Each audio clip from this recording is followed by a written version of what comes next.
everyone, this is JANSSEN News. I'm your news anchor, Miss Mary Ann and Olalo. I'm here to deliver a true and important news. Out of stock paracetamol supplies, DTI deny reported storage. This is live reported by Miss Fiona Sayas. Miss Fiona? The shortage of paracetamol has been a talk to some areas of the Philippines, including Metro Manila. According to some pharmacists, it is their first time to experience shortage on paracetamol.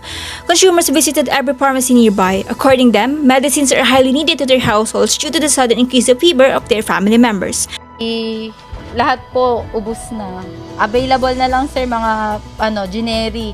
Pero na din siya, kokonti din. Hindi ko alam kung saan makabili. Paikot-ikot lang muna. However, the pharmaceutical company Unilab apologizes for the temporary shortage of the paracetamols due to the high demand. They apologize for the inconvenience caused and already stated that they are working on for the replenishing of their medicines. The Pharmaceutical and Healthcare Association of the Philippines explains that the storage of medicine are limited and cannot overstock due to its shelf life. They confirmed the shortage and also said that paracetamol is still available in various dosage forms and brands. The DOH and DTI are in touch with some pharmaceutical companies.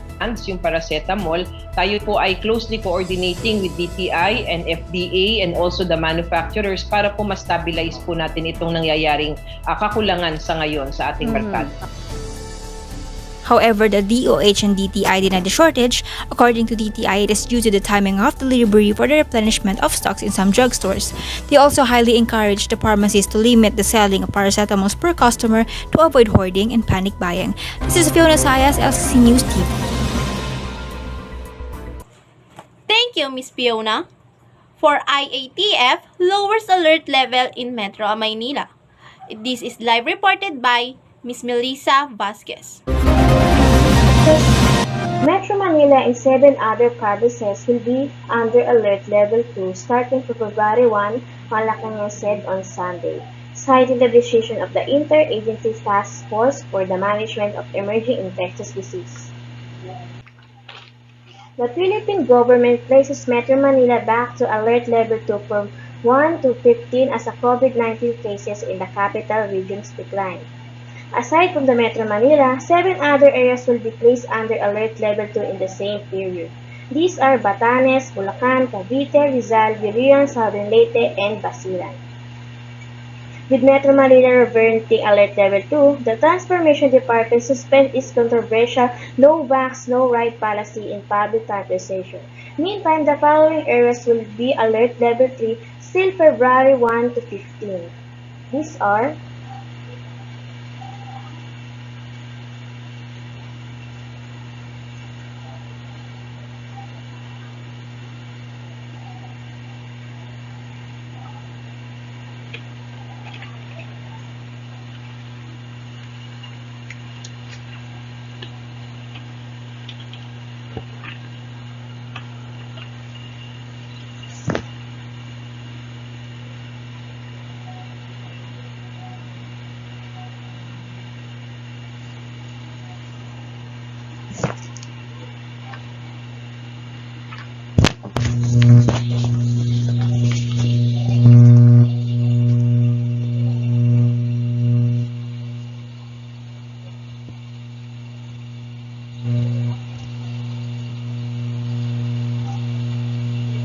In related news, the 7th Senate on Monday, January 1, approves on the final reading a bill granting COVID-19 benefits and allowance for public and private health workers during a state public of health emergency. Thank you, Miss Melissa. For the COVID updates, it was live reported by Miss Joyce. As of mid-January 2022, a total of 3,242,374 COVID-19 cases and 52,929, which is 1.6% COVID-19 related deaths, had been recorded in the Philippines since the beginning of the COVID-19 pandemic.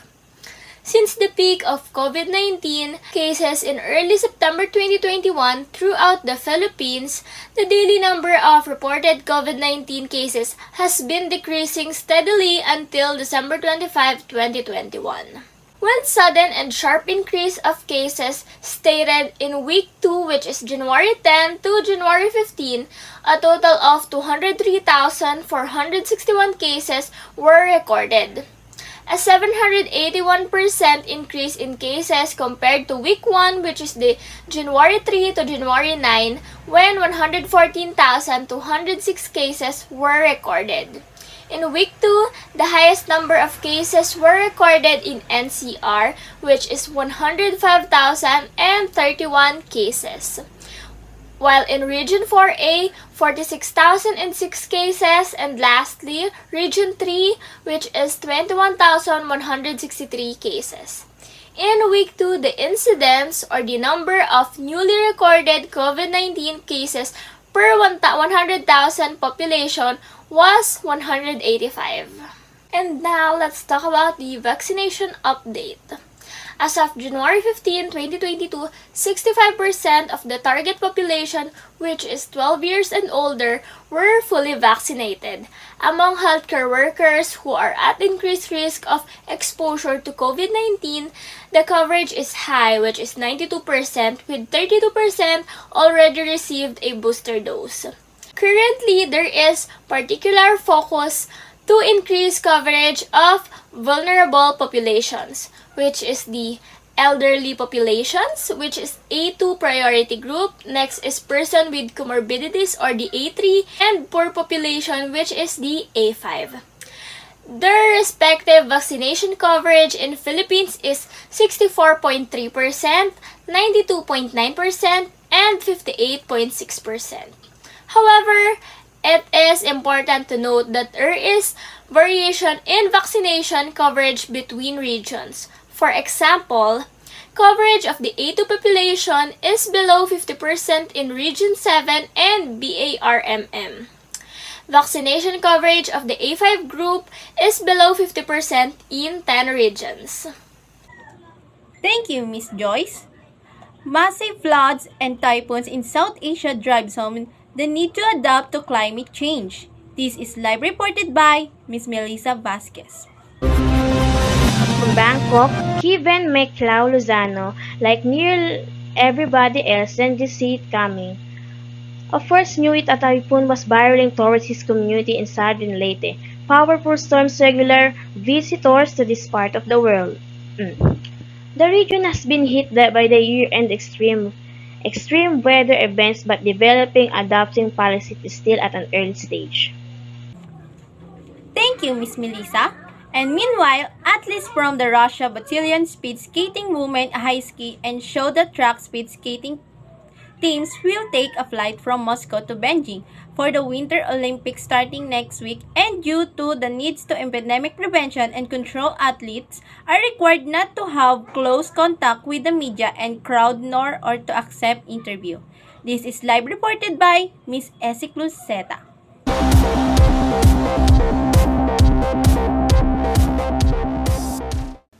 The Russian Olympic Committee will send 212 athletics to the Beijing Winter Games Olympic, include 103 women and 109 men. The Russian delegates include the coach's service person and the official, total of 461 people, as they are still two male freestyle or a freestyle skiers fighting for their Olympic chance. And some reporter indicates covered positive cases. With a couple of the athletics, the actual number of participant invasion may change. Russian President Vladimir Putin said in the video meeting that China will be a wonderful high-level event and will write a glorious page in the history of the Games. He added that he believed China will provide all the necessary conditions during the competition, housing the contestant and the health and safety for all athletics, and spectator polling also asked all the Russian athletics to strictly abide by the requirements of the Olympic organization community. Thank you, Miss Esicluseta. For the weather update, it was live reported by Miss Mary Ann and Olalo.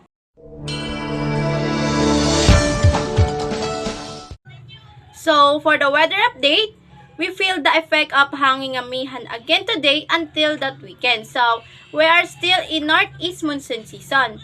Here in the wind forecast, you can see that yellow color.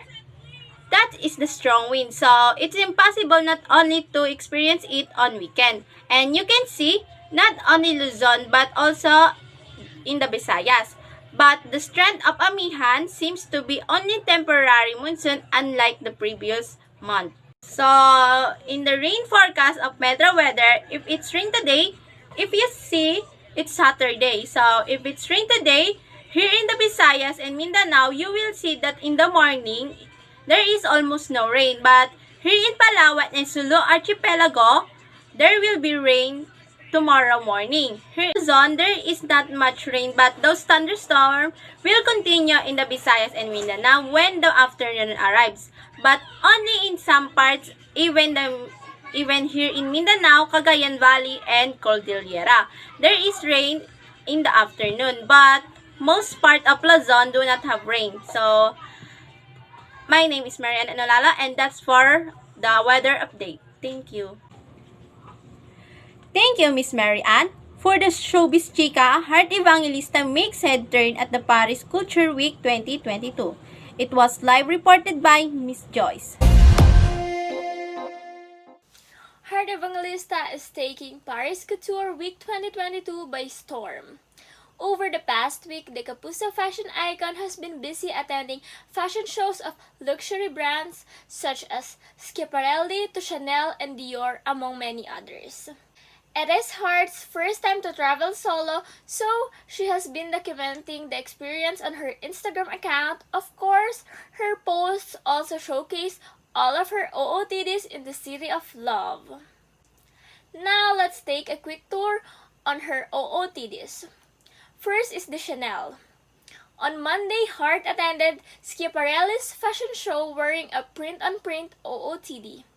She wore a black and white Houndstooth tweed jacket from Chanel over her black high-neck pullover. Heart layered it with a rhinestone embellished jacket and pants set from Chanel. She wore 2 Chanel belts. The black shiny leather with silver CC buckle is currently priced at 56,460.25 in Philippine peso, while the pendant belt costs 102,655, also converted in Philippine peso. Next is the Louis Vuitton. On her way to her next event, Heart changed into a bold Louis Vuitton OOTD. Heart wore the brand's turtleneck sweater with shoulder detail, which is currently priced at around 100,207.87 Philippine peso. She layered it with Louis Vuitton pink trumpet sleeve cardigan with green horizontal stripes. It is available for 103,624. Heart paired it with slanted signature jacquard capri pants, which are priced at 103,624. Next is Christian Dior. Heart came in full Dior at the brand's Haute Couture Spring/Summer 2022 show as part of Paris Fashion Week on Monday. She wore a jacket and skirt set from Dior's Spring/Summer 2022 RTW collection, which she paired with thigh-high suede boots. She accessorized with a netted beret and a medium Dior vibe hobo bag in white Canage lambskin. The bag is currently priced at 194,909 converted to Philippine peso. Next is the Balmain. On Tuesday, Heart uploaded a photo that showed her rocking a Balmain OOTD. She wore that brand silvery wool sweater with gold tone buttons. The sweater is on sale for 44,433 peso on the brand's website. She paired it with olive green boyfriend cut pleated jeans with a Balmain buckle. This is priced at 37,544 pesos. Lastly, Zuhair Murad. On Wednesday, Heart looked like a princess in her OOTD as she attended the fashion show of Lebanese fashion designer Zuhair Murad. Heart wore a red-orange lace top and skirt, also called Look 19, from the designer's Pre-Fall 2020 collection. She also wore a black sequin embellished jacket made by the designer. That's all for today's Chika Minute. See you next time!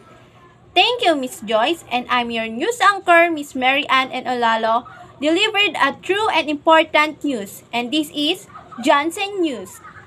Thank you.